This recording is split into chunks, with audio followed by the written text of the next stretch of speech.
Your Majesties, welcome back to the channel. Thank you so much for returning. Trust you and yours are well and you're loving yourself and others like always.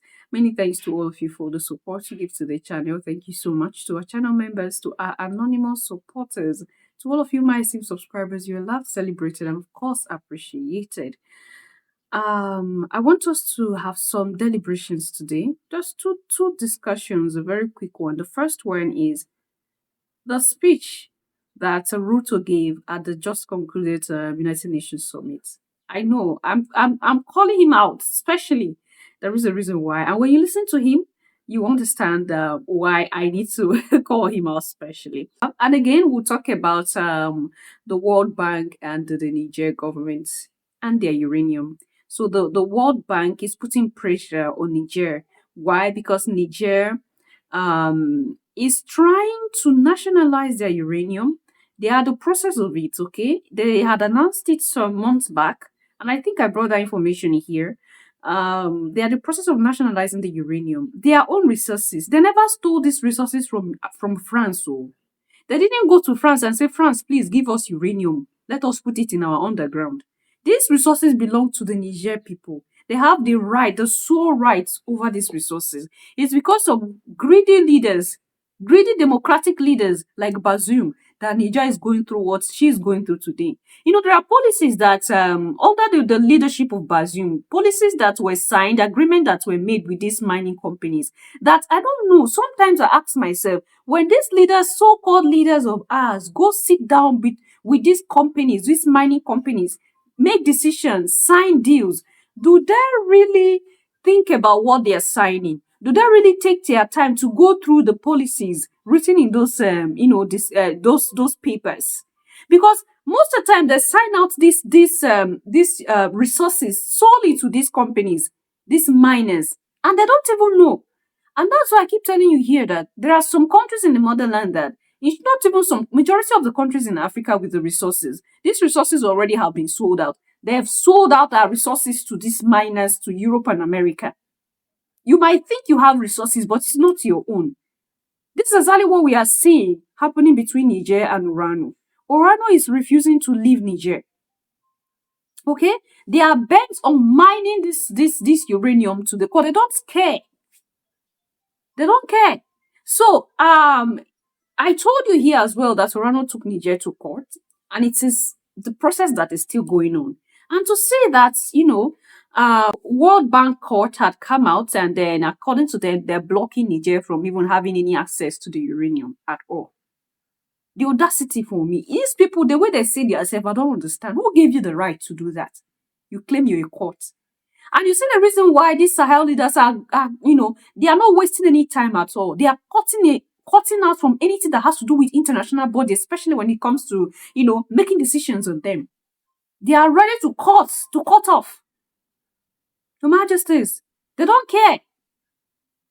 Because you can see now that how can you come, you say you're a World Bank court, coming to my homeland telling me that I should not go mine the resources that is for my people because of the dispute. And why do you think that the case came to this level?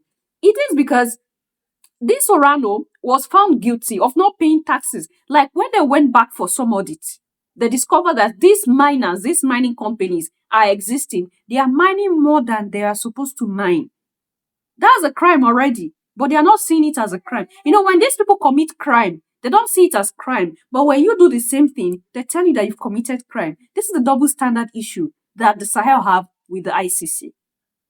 Anyway, let's listen to some of these informations, and we'll listen to Ruto say something, and we'll take it off from there, Your Majesties. A drama between French giant Urano and Niger just got messier. In my last video, I told y'all Niger, like the other Sahel countries, had a change in governance, and though it has been a win for the people, for foreign companies, it has been a nightmare. Like Urano, a French state-owned-ish company that prides themselves on being the gatekeepers of uranium. These guys have operations in Kazakhstan, Mongolia, and of course, their firstborn, the Samir mine site in Niger. Guys, this is the one that they're most proud about. This beautiful site keeps France independent and a first world country. Late last year, that was challenged when Chiani's new government did the one thing foreign companies can't stand: an audit. His government uncovered that Urano wasn't just taking their agreed upon approximately 65% stake while Niger got the rest. No, they have allegedly been pocketing over 85% production.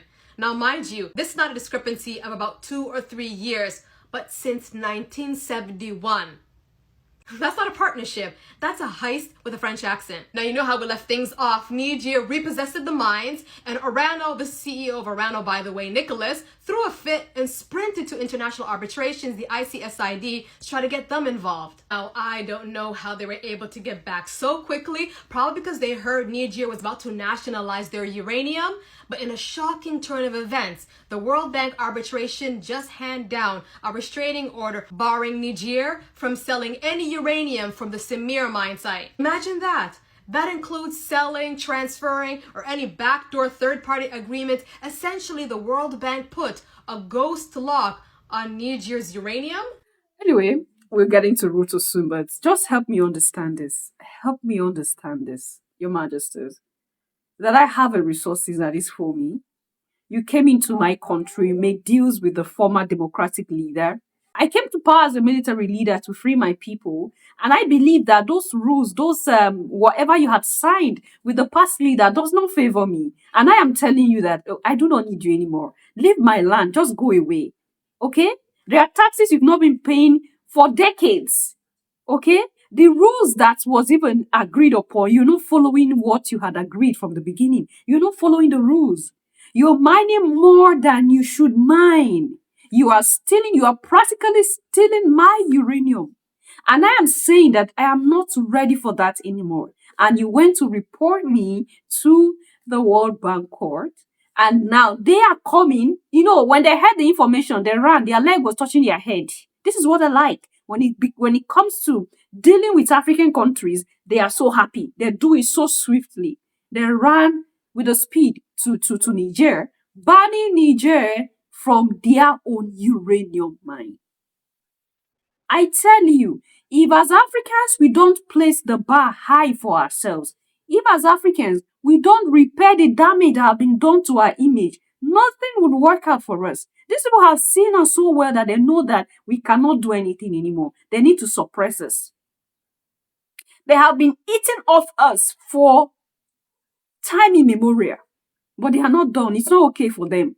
What they want to do is to take us all out at once. In short, they don't even want any African to be alive.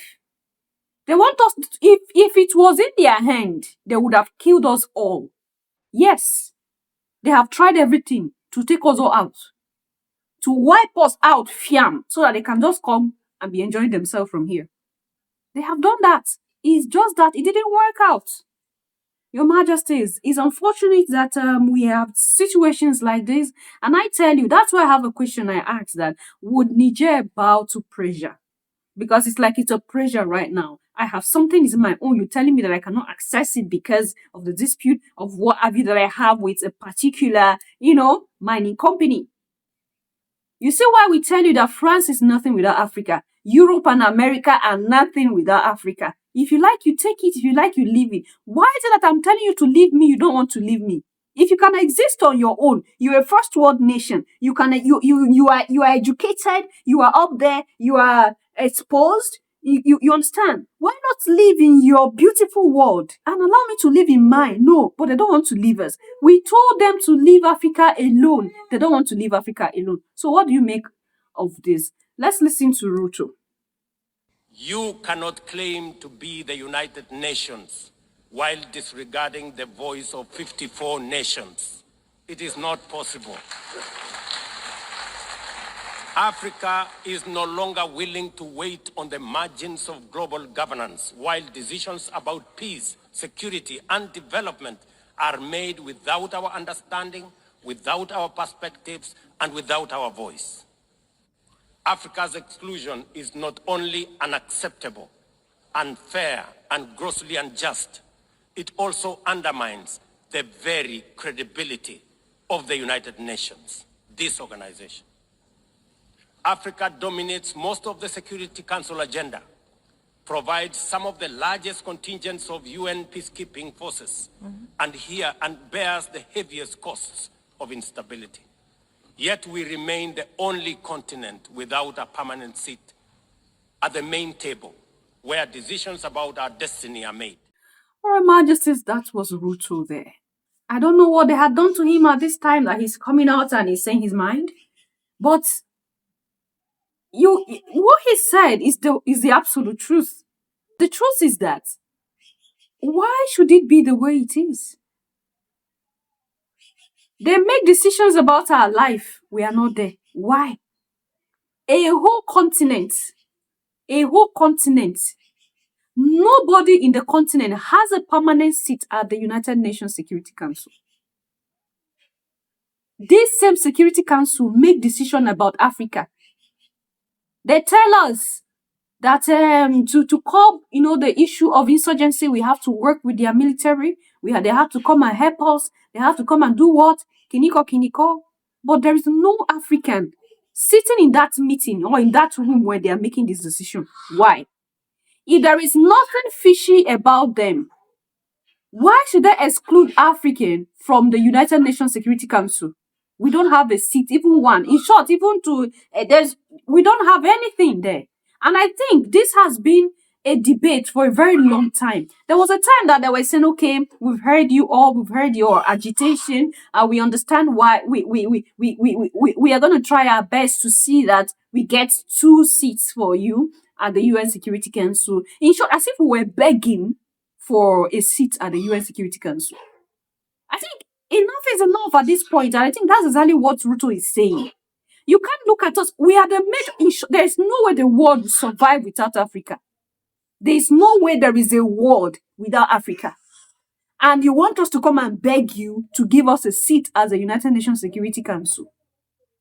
In the development of the world, when you talk about the technological aspect, everything, in all the whole aspect, there's no way that anything can function without something that has to do with Africa.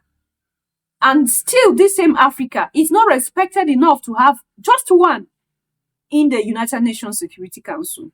This shows how, hypocritical these people are. And this is the reason why the Sahel is cutting off from the ICC. Because you can't tell me somebody who is going behind my back talking about my security. I don't even know what they are saying in those closed doors. I don't know what they are saying. I don't know the decisions they are making. If there is nothing fishy, why are they not involving Africa in their decision making? Because it is on top of our head that they are eating. Okay? It is on our head that they are surviving. So how would they involve us there? They know that they are guilty of a lot of things and more. So they would never involve us in the decisions or discussions about things that concern the security of the United Nations. So these are the people that come tell you that they are the children of God and they love you so much. So they are giving you understand. I don't want to talk about that angle anymore because some of you will be like, it's not about that, it's not about that. But look at this. What are we saying here? If these people are so holy and religious, they should know that Africans deserve seats at the United Nations Security Council. And I think enough is enough. African leaders should understand, like I said from other videos, this very United Nations summit, African leaders weren't prepared. Everybody was just going saying their mind. And I just pray that they are saying it from their hearts. Because sometimes these are leaders, you will be praising them, you are happy. Before you know they change, just like this our Ruto. Yes, there are things he say that at the end he does another thing. I'm aware of that. But this very thing he has said is the truth. And that's why I brought it here, so that we listen to him. What do you think about these discussions we have had? Leave your thoughts and opinion there in the section. I'm going to see you in my next one. Until then, love yourself, love others, stay safe, stay positive, always, Your Majesties. Bye for now.